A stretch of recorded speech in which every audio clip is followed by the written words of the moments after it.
I think it's incumbent on all of us to understand that we are leaving a world for our children and future generations, and it is our responsibility to deal with the problems associated with climate change and the challenges we see today.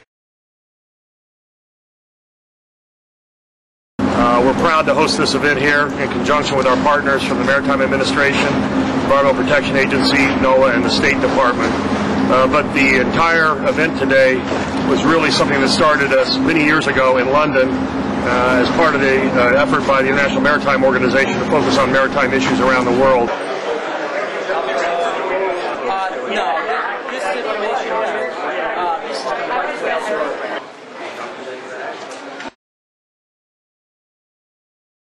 Climate change is a very appropriate topic for us to discuss.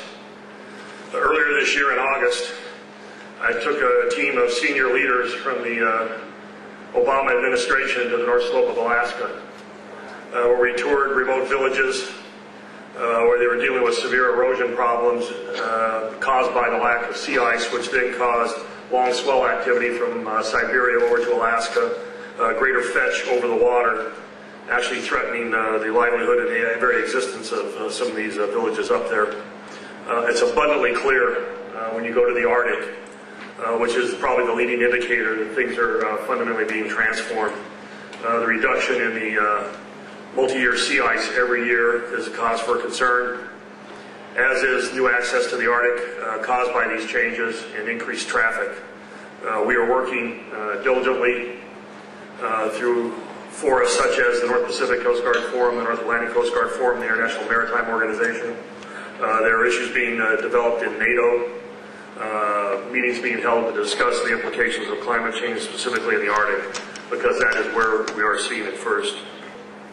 Greetings that were passed on to me this morning, and I'd like to read it to you. This is a letter from President Obama, which we just received. I am pleased to welcome all those attending the 2009 World Maritime Day Parallel event.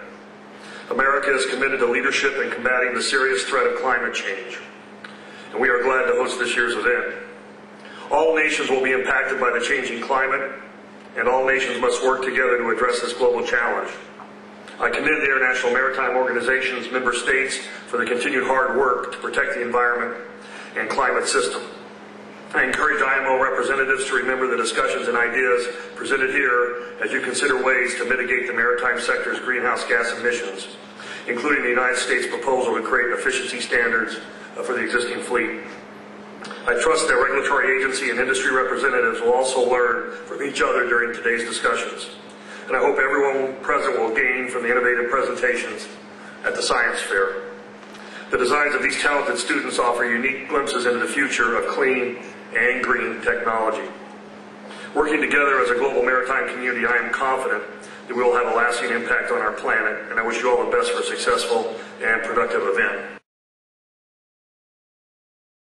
As part of the activities in New York, we have a science fair going on, and we're looking at good examples from high schools and colleges of folks that are looking at different ways to generate energy in a clean way to reduce emissions from ships. And we're here with the Coast Guard Academy cadet that's going to tell us about his project, so you are on. Oh, thank you, Admiral. Right here, what we have is the SIG generator. It is a sailboat integrated hydroelectric generator. What this SIG does is it produces electricity by having water flow go over a turbine, turning a turbine blade, which creates electricity. This was made by cadets from the United States Coast Guard Academy that graduated last year, and we were tasked with finding the power output of this generator and the efficiency of the generator. From our graphs and from significant testing, we found that this generator does produce enough electricity to power the electronics on a sailing vessel. We can see here, we can see on the actual graphs itself that under the optimal speed of the vessel, which is around 6 knots, we actually were able to produce about 275 watts of power, which is enough to charge batteries on your sailboat while you're under sail. The design specification was 400 watts for this vessel, but it did not reach the design because of the efficiency of the blades itself.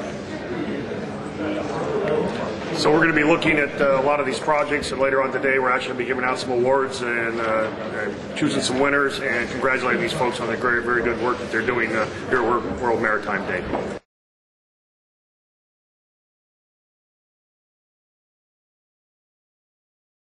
Well, it's going to change it radically. I can give you a couple of examples. We have a very innovative sector commander up in northern New England that's actually looking at using tidal-driven turbines to provide power to Station Eastport, Maine.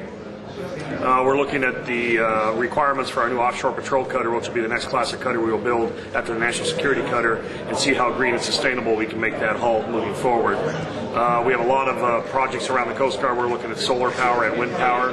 We're putting wind generation power into the training center at Cape May. And if you go down to the Coast Guard yard, you would see that right across the road, there used to be a landfill there. We've made an agreement with a local company to take the methane gas being generated from that and actually produce power for the Coast Guard yard, and we think we'll actually be able to run the Coast Guard yard without any additional funding required to produce the power to operate it.